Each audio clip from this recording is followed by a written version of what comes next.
Good work day. I really liked the energy. These guys had a great spirit. I thought it was very competitive. We got another opportunity with some of the young guys to go and get work, and I thought it was a cleaner day for the offense. Not perfect, but I thought they did some good things. In both phases on the ground through the air. We still had some opportunities that we left out there, but I thought I saw a good response. Just from that group. We had some physicality today, got some good work, there in our special teams units, continuing to work on developing and building that. And overall, I thought it was a really good practice for what we needed. Guys will have a couple of days with off from football. Obviously, we still got school and all the things that they're doing there, but and then we'll come back on Saturday as our game week, Sunday. So we'll come back. We'll get quality work in our preparation for Duke. But I thought we took advantage of the last couple of days. And then one thing I do want to address as well. Sorry to interrupt you, but unfortunately, DJ Lundy is going to be out for the rest of the season, and obviously it's disappointing. DJ's a young man that's put a lot into to the program. He's done just poured a lot into it, and he's been a really good player for us, a great teammate. But unfortunately, he'll be out for the rest of the year due to injury. But obviously he's still been very present here this week, helping some of these young linebackers, and we're grateful for who he is and what he's all about. Going back to the young guys getting these opportunities, is the competition part of it what you're looking for? What are you looking for? Yeah, it's really competition, execution, communication. The things that might be keeping some of these guys from getting more in-game opportunities. I need to see the improvement in those areas.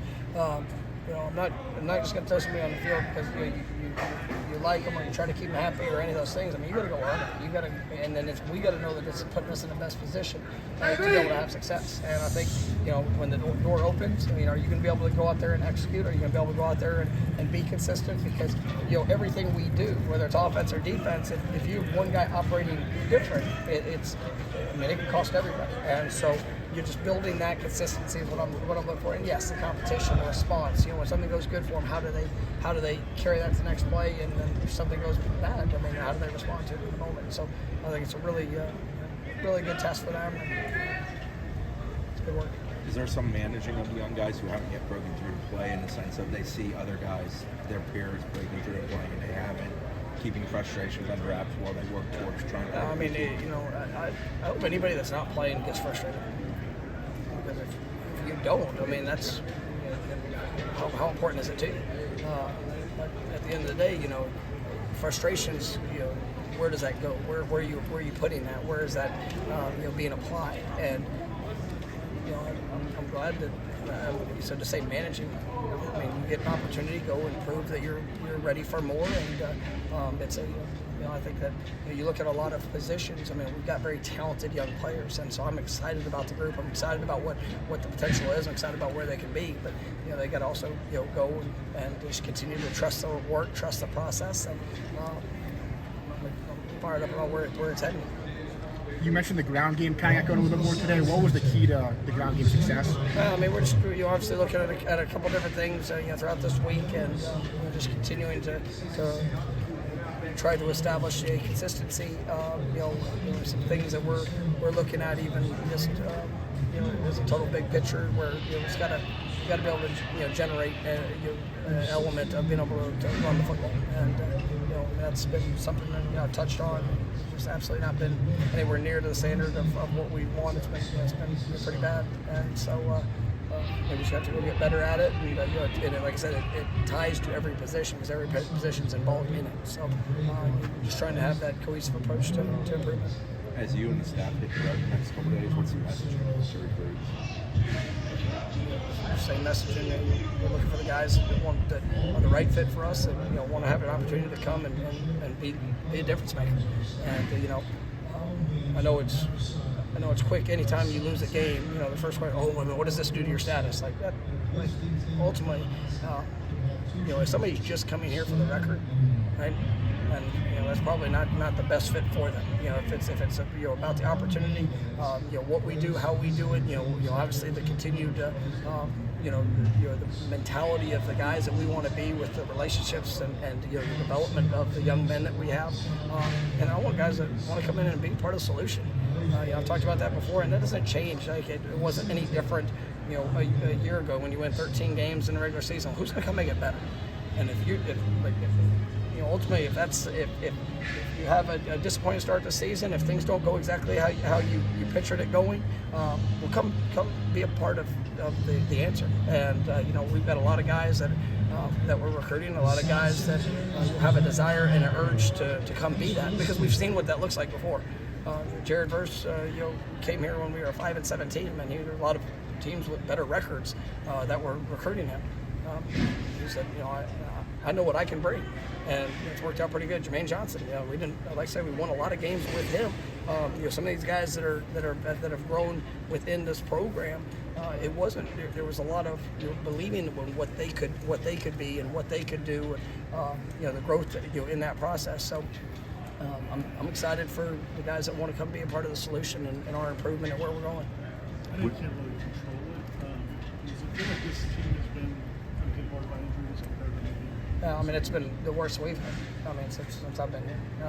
I think we've played 6 games. We have 5 different starting offensive line lineups. That's not something you ever really want to see. And unfortunately, we've got more guys that out for the season in the first 6 games. Obviously even going back to Destin in the spring. Jamari Howard. Jaden. You look at there's some of those guys that we're going to rely heavy on as the playmakers and things like that. That it does open other doors, but it all has an effect. Is it good to have some of those guys here around the team? Absolutely, and it's my challenge to them is what are you doing with today? What are you doing with as we talked about that about DJ and just every meeting, every practice. He's out there, he's talking, he's trying to pour in because he can still get better, and that's where you sit there and it's all parts of this game. There's the physical and there's the mental, and if you don't take advantage of the mental right now, then when you get the physical back, you're not going to be as far along as what you could be. And so that's my challenge to a lot of these guys. At linebacker, it opens up an opportunity for somebody. Is that Omar Graham? Is that more reps for Blake or Juice? Or how do you? And those guys have been, been pushing, and Omar's probably coming off one of his best games. It wasn't perfect, but you definitely saw some flashes, making some plays in good moments. But Blake, obviously Cam Riley, Juice has been playing a lot. We'll see. DeMarco Ward, is that somebody that now gets an opportunity? Because he played a little bit in some on special teams, but we'll continue to evaluate that and where it goes. Coach, with Hurricane and Millen coming this way, how the players are handling it, especially some of the local guys who are from that. Yeah, it's for a lot of guys that are in that Tampa, St. Pete, Clearwater, basically the whole west coast of the state. It's hard. And these guys, a lot of their families have come up, were evacuated to different parts of the state, and that takes a toll. And try to ask guys and follow up and double check on how them and their families are doing. But it's thoughts and prayers with everybody there in the west coast of the state, and it's been a hard season, a hurricane season as well, just for our state, and it's just one of those things that you can't control, but just praying for safety of everybody in the path. Thank you, Coach.